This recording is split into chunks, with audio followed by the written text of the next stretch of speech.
Choose your car and place your bets. Downforce, the game of high-stakes speed.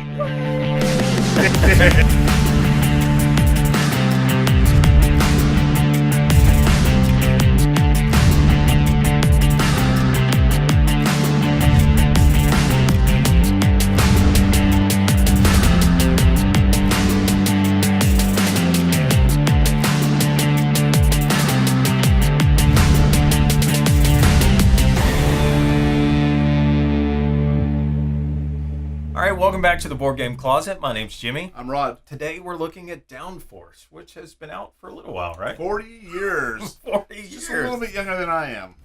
Well, this particular version hasn't been out for 40 years, but the game has been. Exactly. And so Restoration Games took this old game and they put a new spin on it, a new coat of paint. And, and here we are talking about it, right?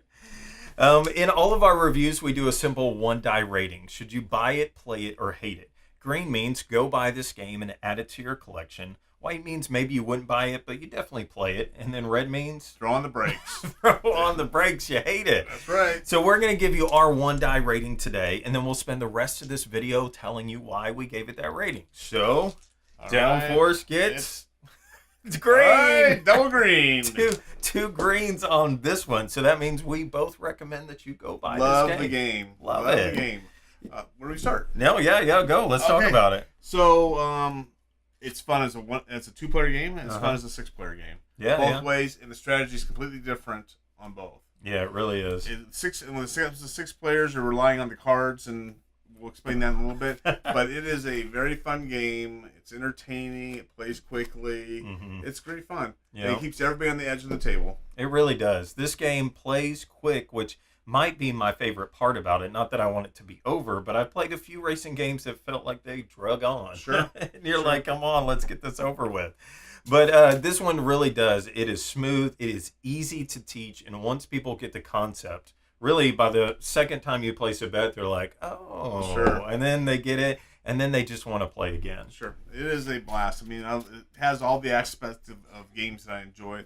A little bit of, I guess it has a little bit of, I want to say gambling, but it is gambling, right? Oh, yeah. You're placing your bet. Yeah, so you're trying to, just what's going to happen for the future, trying to make a decision on what may happen, and then, of course, putting a little wager towards that. Yeah, and they did a great job with the new coat of paint. I mean, everything looks great. It looks sharp, and all the artwork, everything feels good. It's just a really great Yeah, I mean, there's no complaints when it comes to any of the pieces. Nothing with the board's good sized board, clearly marked. Cards are fine. It's all good. It's all good. Yeah. So let me tell you how you play Downforce, and then you can decide if this is a game you'd like to add to your collection.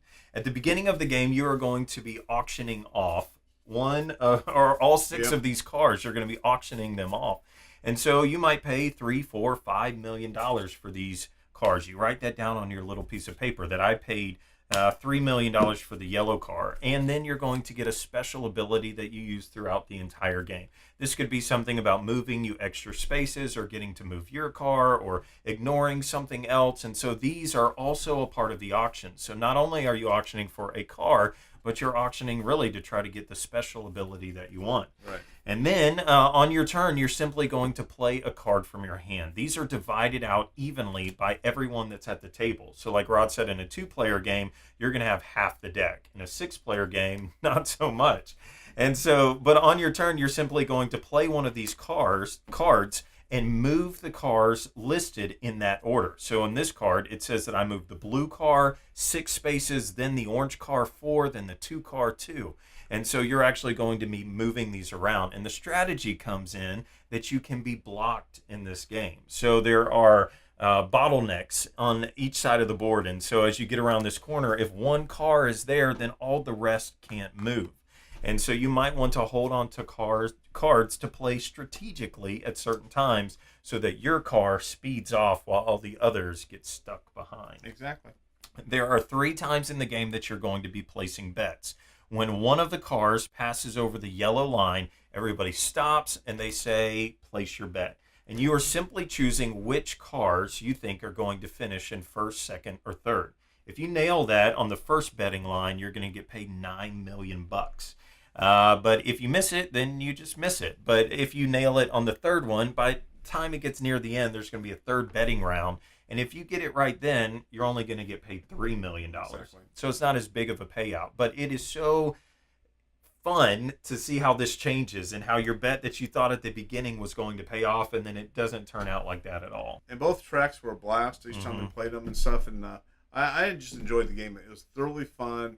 It's definitely a entry-level type thing where you can get anybody who doesn't play games into games by just starting off with something like this. Yeah, and this is a great one to bring to parties, to bring to social gatherings, because it's not going to take that long to play. Easy to teach, like what Rod said. And I think the payoff in this one is really good, because it's just a lot of fun moments of, oh, I can't believe I needed to move mine, and he blocked me, and all that kind of stuff. It's just good. So it was one of our Super Bowl favorites this year. So it's really, really a neat little game. And they've got an expansion that you can buy. Right. That's another 2-sided board with some extra cards. It's really neat. Great. So there you go. All right, so if this sounds like something that you would like to buy, then go add it to your collection. And as always, support your local hobby shop or FLGS. Go out and buy the game. Go buy the game.